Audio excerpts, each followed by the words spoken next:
Perdre sa mère si brutalement et si jeune, voilà ce qui l'a choqué à jamais. Alors âgé de 12 ans, le prince Harry a eu la douleur de voir sa maman, Lady Diana, mourir à 36 ans seulement dans un accident de voiture à Paris, où elle était avec son petit ami Dodi Al-Fayed, un chauffeur et un garde du corps, seul rescapé du choc. Un épisode qui l'a tant traumatisé qu'il en était persuadé. Enfant, sa mère n'était pas morte, mais s'était enfuie pour éviter les médias et la pression de la famille royale. Une histoire malheureusement fausse, mais à laquelle il a eu du mal à renoncer, selon ses propres souvenirs qu'il raconte dans ses mémoires, Le Suppléant, sorti ce mardi 10 janvier. Pour s'en convaincre, avant de se rendre dans le tunnel par lui-même, il a décidé de passer à une méthode plus choquante, voir les photos de l'accident prises ce soir-là grâce à son secrétaire personnel. Très perturbant, Harry. Un homme qui a hésité avant de laisser faire, il a baissé les yeux et détourné la tête. Certes, il travaillait pour Willy et moi, mais il se souciait de nous également, raconte-t-il. Il m'a dit que, s'il me donnait accès aux documents en question, cela risquait d'être très perturbant pour moi. Vraiment très perturbant, Harry. Oui. C'est un peu le but, en fait, se souvient-il ensuite. L'employé de Buckingham finit par accéder à ses demandes mais le prévient. Il m'a dit qu'il avait décidé de ne pas me montrer tous les documents consignés dans les archives de la police. Il les avait passés en revue et avait laissé de côté les plus difficiles, explique le jeune papa d'Archie et Lilibet, qui accepte la décision de l'homme et sera bien assez choqué de ce qu'il va trouver dans les dernières images prises de sa mère.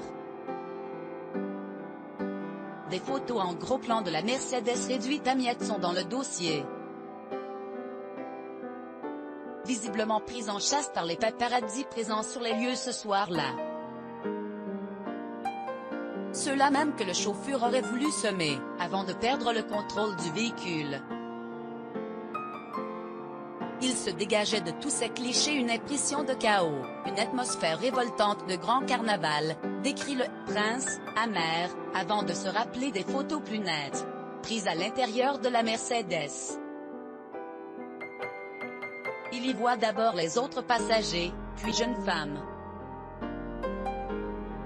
Et ce qu'il découvre le choc ravi. Des chiens enragés. Je suis tombé sur les photos de maman.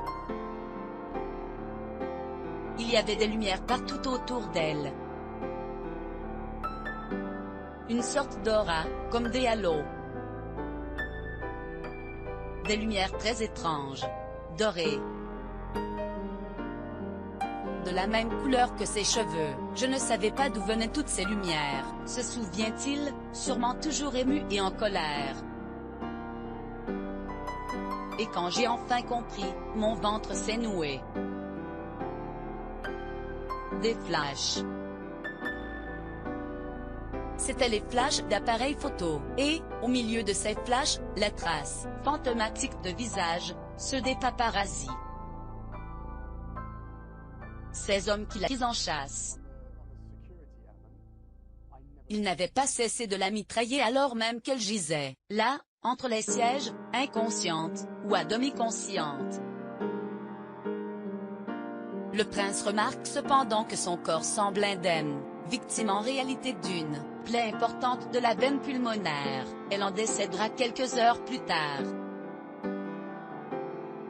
Très choqué que personne n'ait songé à lui venir en aide, Harry ne pardonnera pas à ces chiens enragés repus de son corps sans défense qui ont gâché son enfance. Mais confie un dernier souvenir douloureux, j'essayais de faire monter les larmes, mais j'étais incapable de pleurer, parce qu'elle était si belle, et si vivante.